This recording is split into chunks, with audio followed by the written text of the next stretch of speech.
So many guitar players struggle with playing clean 16th notes at higher speeds.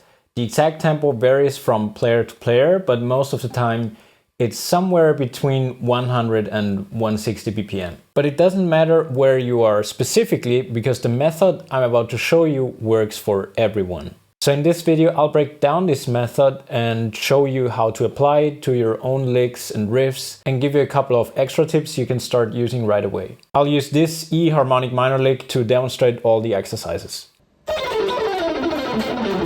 All the notes I play are between the 6th and 12th fret, which is actually the most comfortable part of the neck, because that's where your fretting hand is in a good natural position without those big stretches you often get in the lower register. And also the frets are not so small than they are up here, like around the 20th fret, where the frets are getting really small or your fingers just get in their own way. So in this lick I'm seeing this 3-note per string scale shape starting on the 11th fret of the high E string.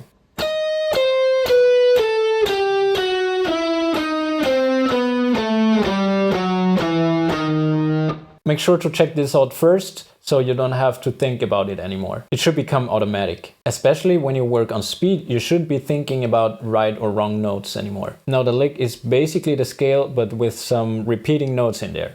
First we go down from the 11th fret on the high E string until we land on the 8th fret of the B string, which is flat 3.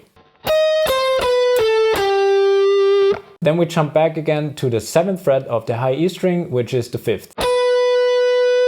And we go down the scale from here until we hit the note C on the 5th fret of the G string, which is the flat 6 of the scale. And that's basically already the whole lick, so what happens next is actually the exact same pattern, but now starting from the 9th fret of the G string.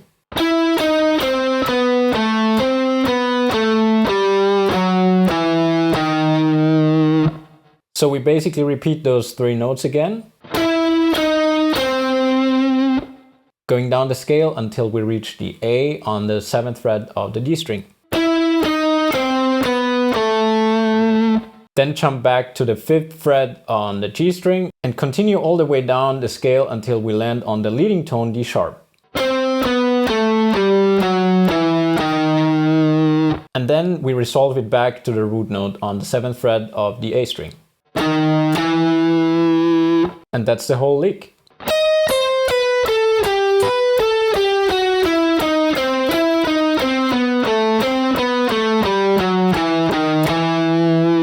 So what's the problem with building speed? Usually the issue with speed is not your fretting hand. Most people can move their fingers pretty quickly. Of course, some finger combinations are easier than others, but in general, I think your fretting hand speed limit is way above 120 BPM. And just as a quick side note, if you still feel like your fretting hand is holding you back, just isolate it like this.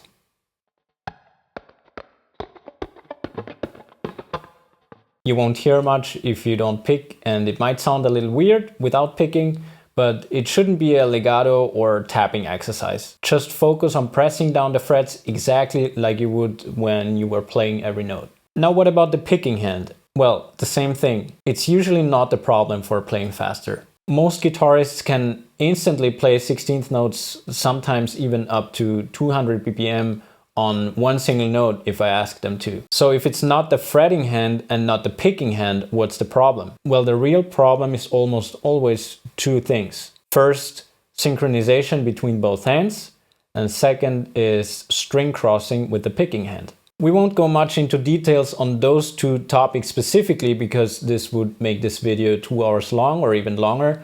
But what I can say is that the concept I'm showing you in this video help you get better at both things at the same time. So let's say your goal tempo is 160 BPM, but you're stuck at 150. Instead of trying to push the whole thing at once, we play some notes at full speed and some slower.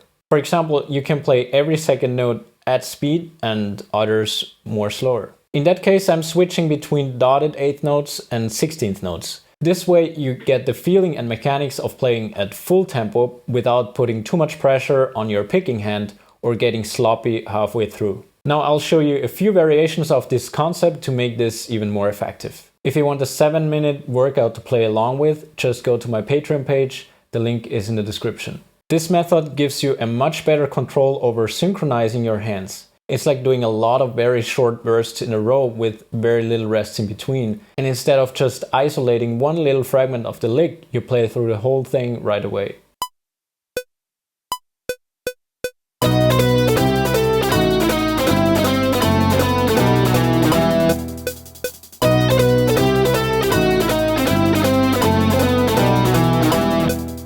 Now let's do the opposite and start with playing the fast note first and then the longer one, like this.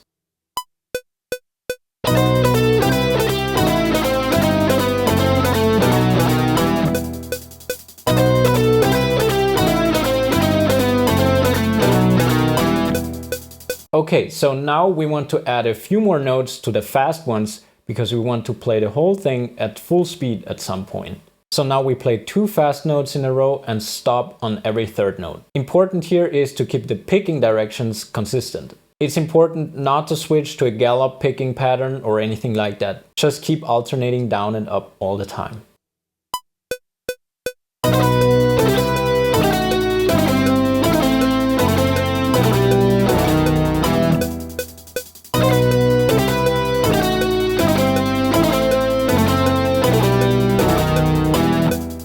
Now we do the exact same thing, but starting with a long note like this.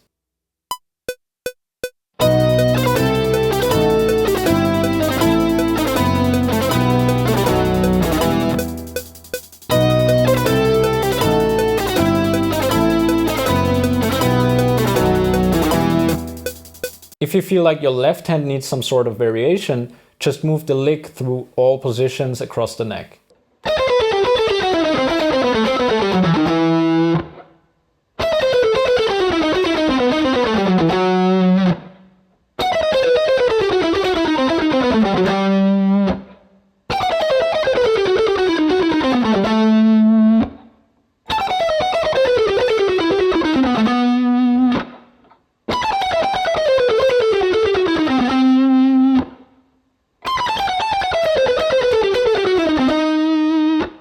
And this really works because practicing slowly won't make you faster, but playing fast does. The problem is you need to practice very slow in order to build accuracy and precision. That's obviously essential, but then to actually get fast, your hands need to experience what fast feels like. By breaking it down into those mini bursts with little rests in between, you get the feeling of speed, but with the control of slow practice. I hope this makes sense to you. This isn't really a new idea or anything. Classical players have been practicing like this for hundreds of years, but I don't see it much in the electric guitar world. That's why I wanted to share this with you. As I already mentioned earlier, you should apply this method to any lick, riff, or solo you're working on. If you need inspiration and want more licks and tabs to practice, check out my Patreon page. If this lesson was helpful for you, make sure to hit the like button, share it, and subscribe for more lessons. And let me know in the comments which topic you would like me to cover in the next video. Thanks for watching, and I'll see you next time.